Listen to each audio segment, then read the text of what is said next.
10 दिन यात्रा करने के बाद या महादेव को हाथ जोड़ के पानी से मंदिर में जलाभिषेक करेंगे। बोलिए हर हर महादेव की। ओ गंगा मैया, मैया। ओम नमः शिवाय।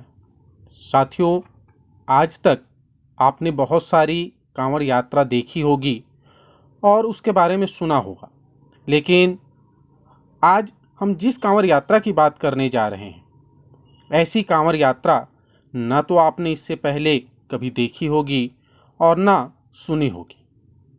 ये कांवड़ यात्रा भारत के इतिहास में सबसे लंबी कांवड़ यात्रा है।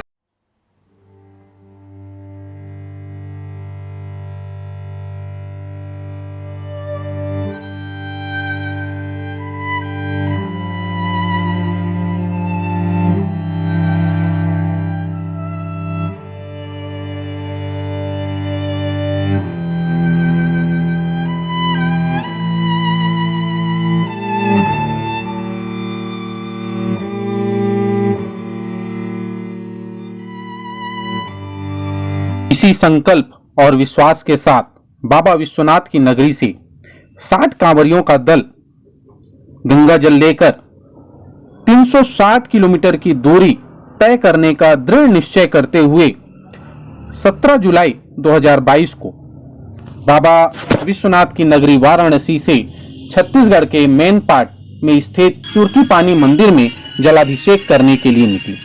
कांवरियों के इस दल में 18 साल के युवा से लेकर 65 साल के बुजुर्ग तक शामिल थे। उनके इस अटूट विश्वास और श्रद्धा से रास्ते में पड़ने वाली अनेक कठिनाइयां भी उनके लिए मामूली बात बन गई। इस महायात्रा के संयोजक और इस पूरी टोली के नायक राष्ट्रपति वीरता पदक से सम्मानित सैनिक श्री राम कुमार टोप्पो जी थे, जिन्होंने क्षेत्र की समृद्धि, खुशहाली और शांति की कामना लेकर ये महायात्रा प्रारंभ।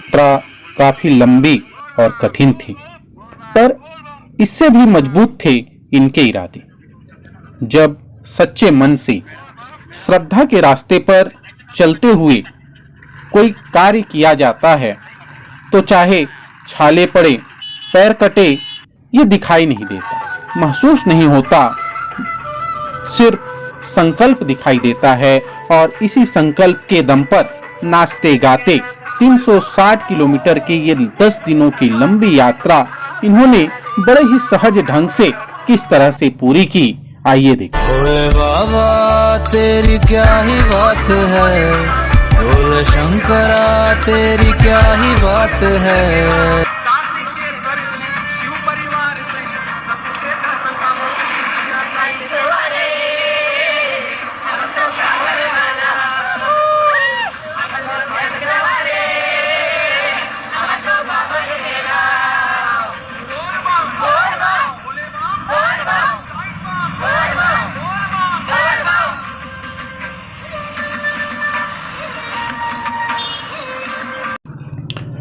तेज गर्मी, आग उगलती सड़क की परवाह न करते हुए भोले के भक्तों की टोली धीरे धीरे अपनी मंजिल की ओर बढ़ने लगी। रास्ते में लोगों का सहयोग और प्यार मानो इनके रास्ते में फूल बिछाते जा रहे थे। पर 360 किलोमीटर की लंबी यात्रा के कारण कांवरियों के पैरों में छाले निकल आए, पर एक दूसरे को हौसला देते हुए नाचते गाते शिव की भक्ति में मगन ये अपनी मंजिल की ओर बढ़े चले जा रहे। जैसे जैसे मंजिल करीब आ रही थी, उनका उत्साह बढ़ता जा रहा और लोगों की उत्सुकता और मदद के लिए बढ़ते हाथ भी आगे आ रहे। चाहे उत्तर प्रदेश के निवासी हों या छत्तीसगढ़ के, सबने इनका पूरा सहयोग किया। जहां जहां इनकी टोली जाती थी, लोग फूलमाला और तिलक लगाकर इनका स्वागत करते थे। रास्तों में अनेक युवा साथियों ने इनका हौसला अफजाई किया, हौसला बढ़ाया और आरती उतारकर पांव छूकर आशीर्वाद दिया।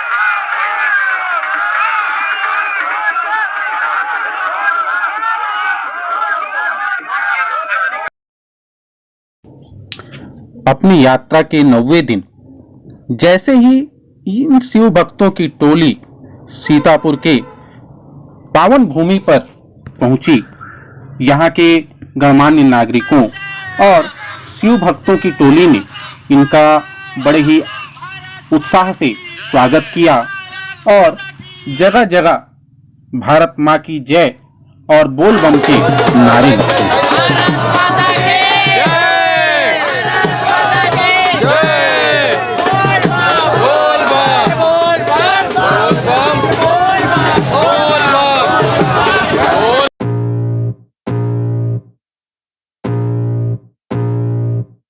I can feel the blood creeping up from the heathens. Got will, got fight, got pride, got...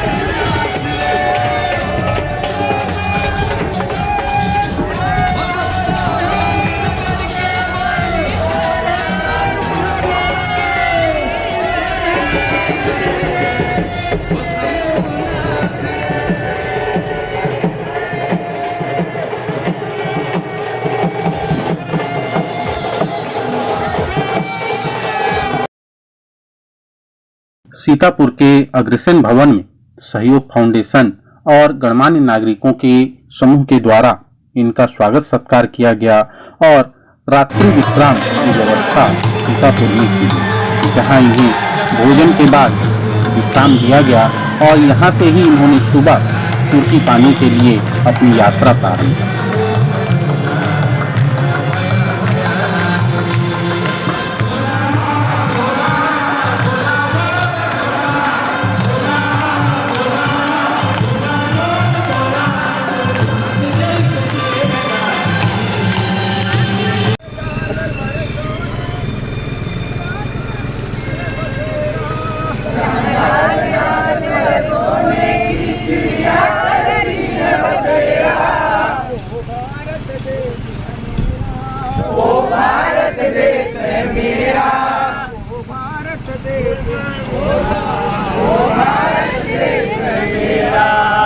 सत्य अहिंसा और धर्म का पग पग लगता डेरा।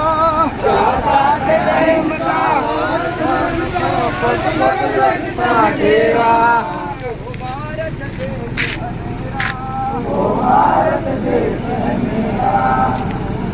लीडर मां भारती का सच्चा पुत्र कमांडो राम कुमार टोप्पो जैसा हो, वहां देशभक्ति की भावना अपने आप में स्वयं उत्पन्न हो जाती है।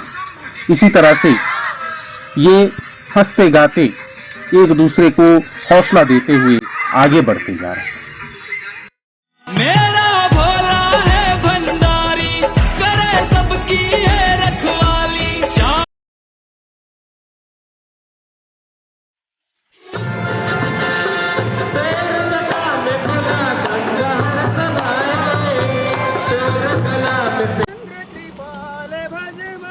श्री रामचंद्र कृपाल भगवत हरण भव भयो दारुणम्।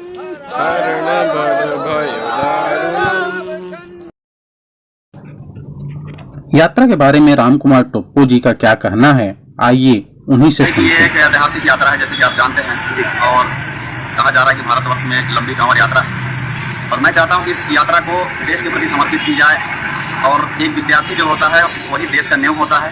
यदि विद्यार्थी चाहे तो इस देश को भविष्य बदल सकता है और या चाहे तो डुबा सकता है। तो मैं चाहता हूँ भविष्य के लिए दिए जलाएं हम, क्योंकि ज़्यादा से ज़्यादा दिए हो श्रद्धालु इसमें दिए अर्पित कर सकते हैं, ताकि हम एक साथ दिए जलाकर मंदिर परिसर में देश के विद्यार्थियों को उज्जवल भविष्य की कामना करें, हमारे क्षेत्र और देश की राज्य की सुरक्षा शांति की कामना करें। क्योंकि यदि शिक्षा है तो सब कुछ है, और सुरक्षा है तो आप ही जानते हैं, सुरक्षा के लिए हर दिन हर जगह पे जगह जगह लड़ाई दे रहे हैं, कुर्बानियां दे रहे हैं, देश के सैनिक दिन रात बॉर्डर पर लगे। तो मैं भी चाहता हूं कि इस सुरक्षा के लिए हम भी एक साथ मिलकर एक पहल करें। इसलिए मैं सभी क्षेत्रवासियों से निवेदन करता हूं कि इसमें कम से कम अपने भविष्य के लिए दिए जरूर जलाएं। और मंदिर परिसर में 1 से लेकर आप 5000 दिए तक अर्पित कर सकते हैं, जो कि सेकंड टाइम इसको रखा गया है। आप जरूर से जरूर आएँ और हम सब मिलकर एक दिया जरूर जलाएं। ज्योत से ज्योत जगाते चलो, प्रेम की गंगा बहाते चलो, प्रेम की गंगा बहाते चलो। अपनी यात्रा के अंतिम दिन 26 जुलाई 2022 को कांवरियों का दल चुरकी पानी पहुंचकर भोलेनाथ को गंगा जल अर्पित करने के बाद वहां आयोजित भव्य यज्ञ में शामिल हुआ और लगभग 50,000 दीपक वहां मंदिर परिसर में जलाए गए। वाणिज्य गुरु टीम की ओर से हम राम कुमार टोप्पो जी और उनकी पूरी कांवरियों की टीम को महायात्रा 360 पूर्ण करने की हार्दिक बधाई देते हैं और उनके उज्जवल भविष्य की कामना करते हैं। धन्यवाद। जय हिंद, जय भारत।